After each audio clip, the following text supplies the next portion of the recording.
آج جو قصہ آپ کو سنانا ہے بڑا ہی انوکھا ہے اور شاید آپ کی معلومات میں بہت زیادہ اضافے کا باعث ہوگا۔ آج دنیا بھر میں قتل و غارت گری بڑی عام ہے اور یقیناً یہ افسوسناک بھی ہے، لیکن کیا آپ یہ جانتے ہیں کہ دنیا میں سب سے پہلا قتل کب ہوا تھا، کس کا ہوا تھا، کیوں ہوا تھا، قاتل کون تھا اور مقتول کون تھا؟ یہ سب کچھ قرآن مجید فرقان حمید میں موجود ہے، اور آج قرآن پاک کا یہ واقعہ ہم نے سننا ہے۔ سب سے پہلا قاتل اور سب سے پہلا مقتول۔ روئے زمین پر سب سے پہلا قاتل قابیل اور سب سے پہلے مقتول حابیل ہیں۔ قابیل و حابیل یہ دونوں حضرت آدم علیہ نبینا علیہ الصلوۃ والسلام کے فرزند ہیں۔ حضرت آدم علیہ الصلوۃ والسلام کی اولاد کا نکاح کا دستور یہ تھا کہ ایک حمل میں ایک لڑکا اور لڑکی جو پیدا ہوتے تھے وہ دوسرے حمل کے لڑکا اور لڑکی سے ان کا نکاح کیا جاتا تھا۔ یعنی حضرت حوا رضی اللہ تعالی عنہا کے یہاں ہر حمل میں، ہر پریگننسی میں ایک لڑکا اور ایک لڑکی پیدا ہوتے تھے، مگر چونکہ وہ ایک ساتھ پیدا ہوتے تھے تو اس دستور کے مطابق ان دونوں کا نکاح ساتھ نہیں ہو سکتا تھا۔ دوسرے حمل میں، دوسری پریگننسی میں جو اولاد پیدا ہوتی تھی لڑکا اور لڑکی، ان کا پہلے حمل والوں سے نکاح ہوتا تھا۔ چونکہ انسانیت کو فروغ دینا تھا، مزید دنیا میں یوں سمجھیے کہ مخلوق کو بڑھانا تھا، تو یہ ایک دستور اس زمانے میں تھا۔ بہرحال اسی دستور کے مطابق حضرت آدم علیہ الصلوۃ والسلام نے قابیل کا نکاح لیوزا سے جو حابیل کے ساتھ پیدا ہوئی تھی کرنا چاہا، مگر قابیل اکلیما سے نکاح کرنا چاہتا تھا جو خود اس کے ساتھ پیدا ہوئی تھی، وہ زیادہ خوبصورت تھی۔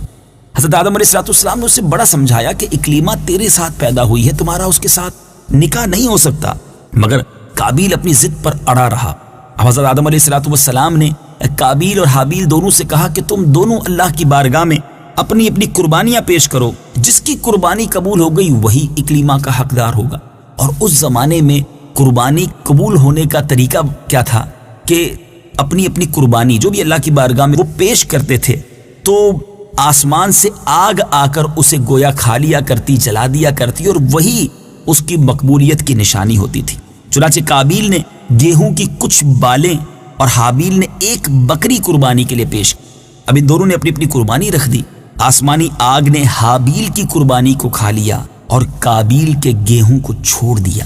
اب اس بات پر قابیل کے دل میں بغض و حسد پیدا ہو گیا اور اس نے حابیل کو قتل کرنے کی ٹھان لی اور حابیل سے کہہ دیا کہ میں تجھ کو قتل کروں گا۔ حابیل نے اپنے بھائی سے کہا بھی کہ قربانی قبول کرنا یہ اللہ تعالیٰ کا کام ہے اور وہ متقی بندوں ہی کی قربانی قبول کرتا ہے، اگر تو متقی ہوتا تو تیری قربانی بھی ضرور قبول ہوتی۔ ساتھ ہی حابیل نے یہ بھی کہہ دیا کہ اگر تو میرے قتل کے لیے ہاتھ بڑھائے گا تو میں تجھ پر اپنا ہاتھ نہیں اٹھاؤں گا، کیونکہ میں اللہ سے ڈرتا ہوں۔ میں یہ چاہتا ہوں کہ میرا اور تیرا گناہ دونوں تیرے ہی پلے پڑیں اور تو دوزخی ہو جائے، کیونکہ بے انصافوں کی یہی سزا ہے۔ آخر قابیل نے اپنے بھائی حابیل کو قتل کر دیا۔ بوقت قتل حابیل کی عمر 20 برس کی تھی اور قتل کا یہ حادثہ مکہ مکرمہ میں جبل سور کے پاس یا جبل ہرا کی گھاٹی میں ہوا، اور بعض کا قول یہ ہے کہ بصرہ میں جس جگہ مسجد اعظم بنی ہوئی ہے منگل کے دن یہ سانحہ ہوا۔ روایت یہ ہے کہ جب حابیل قتل ہو گئے تو 7 دنوں تک زمین میں زلزلہ رہا اور وحوش و طیور اور درندوں میں یعنی پرندوں، جانوروں اور درندوں میں ایک اضطراب اور بے چینی پھیل گئی، اور قابیل جو بہت ہی گورا اور خوبصورت تھا، بھائی کا خون بہاتے ہی اس کا چہرہ کالا اور نہایت بدصورت ہو گیا، اور حضرت آدم علیہ الصلوۃ والسلام کو اس بات کا بے حد رنج ہوا، بے حد غم ہوا، یہاں تک کہ حابیل کے رنج و غم میں 100 برس تک آپ کے چہرے پر مسکراہٹ اور ہنسی نہ آئی۔ حضرت آدم علیہ الصلوۃ والسلام نے شدید غضبناک ہو کر قابیل کو پھٹکار کر اپنے دربار سے نکال دیا، اور وہ بدنصیب اکلیما کو ساتھ لے کر یمن کی سرزمین عدن چلا گیا۔ وہاں ابلیس اس کے پاس آ کر کہنے لگا کہ حابیل کی قربانی کو آگ نے اس لیے کھا لیا کہ وہ آگ کی پرستش کرتا تھا، وہ آگ کی پوجا کرتا تھا، لہذا تم بھی آگ کی پرستش کرنا شروع کر دو، تم بھی آگ کو پوجنا شروع کر دو۔ اب قابیل نے گویا آگ کی عبادت کے لیے ایک عبادت گاہ بنائی اور اس نے اس کی پوجا شروع کر دی۔ میٹھے اسلامی بھائیوں، یہ دنیا میں پہلا شخص تھا جس نے آگ کی پوجا کرنا شروع کی۔ یہ روئے زمین پر پہلا شخص تھا جس نے اللہ تعالیٰ کی نافرمانی اور سب سے پہلے زمین پر خون ناحق کیا اور یہ پہلا وہ مجرم ہے جو جہنم میں سب سے پہلے ڈالا جائے گا۔ حدیث پاک میں آتا ہے کہ روئے زمین پر قیامت تک جو بھی خون ناحق ہوگا قابیل اس میں حصہ دار ہوگا، کیونکہ اسی نے سب سے پہلے قتل کا دستور نکالا۔ اور قابیل کا انجام یہ ہوا کہ اس کے ایک لڑکے نے جو کہ ایک اندھا تھا اس نے پتھر مار کر قتل کر دیا، اور یہ بدبخت نبی زادہ ہونے کے باوجود آگ کی پرستش کرتے ہوئے کفر و شرک کی حالت میں اپنے ہی لڑکے کے ہاتھوں مارا گیا۔ حابیل کے قتل ہو جانے کے 5 برس بعد حضرت شیس علیہ السلام پیدا ہوئے، جبکہ حضرت آدم علیہ السلام کی عمر 130 برس ہو چکی تھی۔ آپ نے اپنے اس ہونہار فرزند کا نام شیس رکھا۔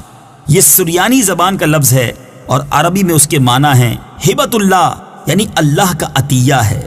حضرت آدم علیہ السلام نے 50 صحیفے جو آپ پر نازل ہوئے تھے ان سب کی حضرت شیس علیہ السلام کو تعلیم دی اور ان کو اپنا خلیفہ اور جانشین مقرر کیا، اور ان کی نسل میں خیر و برکت ہونے کی دعائیں مانگی۔ ہمارے پیارے آقا مدینے والے مصطفیٰ صلی اللہ تعالی علیہ وآلہ وسلم حضرت شیس علیہ السلام ہی کی اولاد میں سے ہیں۔ میٹھے میٹھے اسلامی بھائیوں، یہ واقعہ جس میں دنیا کے سب سے پہلے قتل، سب سے پہلے قاتل، سب سے پہلے مقتول، سب سے پہلے مجرم کا تذکرہ قرآن مجید میں کہاں اور کیسے واقع ہے، آئیے سنتے ہیں۔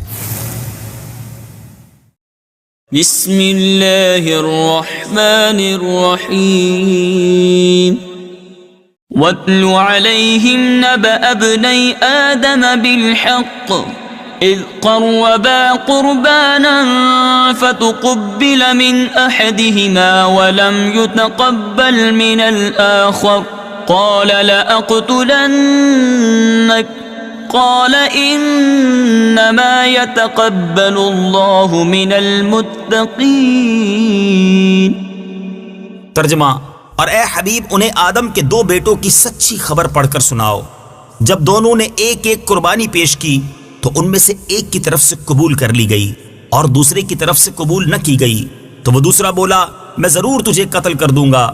پہلے نے کہا اللہ صرف ڈرنے والوں سے قبول فرماتا ہے۔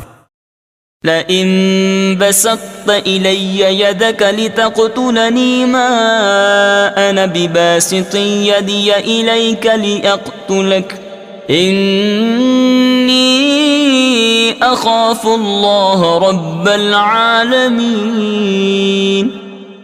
ترجمہ: بے شک اگر تو مجھے قتل کرنے کے لیے میری طرف اپنا ہاتھ بڑھائے گا تو میں تجھے قتل کرنے کے لیے اپنا ہاتھ تیری طرف نہیں بڑھاؤں گا۔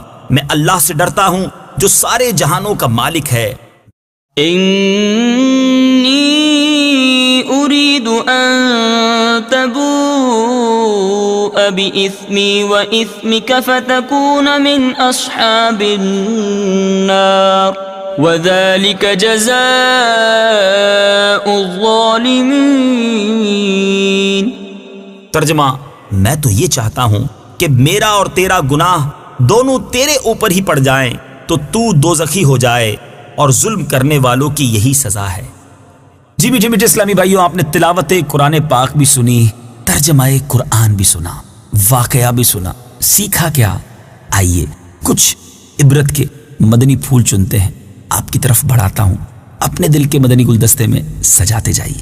اس واقعے سے سب سے پہلا جو مدنی پھول ہمیں سیکھنے کو مل رہا ہے کہ دنیا میں سب سے پہلا قتل ناحق جو ہوا وہ ایک عورت کے معاملے میں ہوا، لہٰذا عورت کے فتنے سے ہمیں پناہ مانگنی چاہیے۔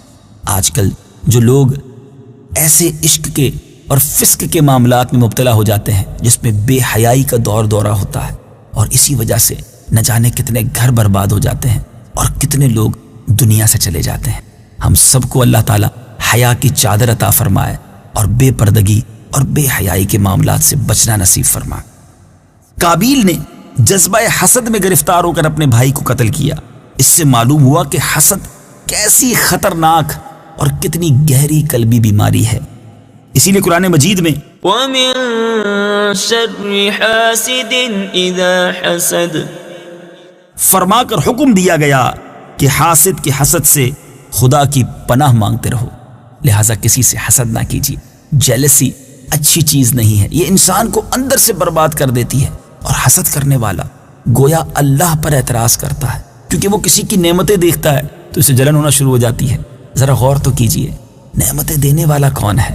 عزت، دولت، شہرت، حسن، مقام، یہ سب دینے والا رب ہی تو ہے۔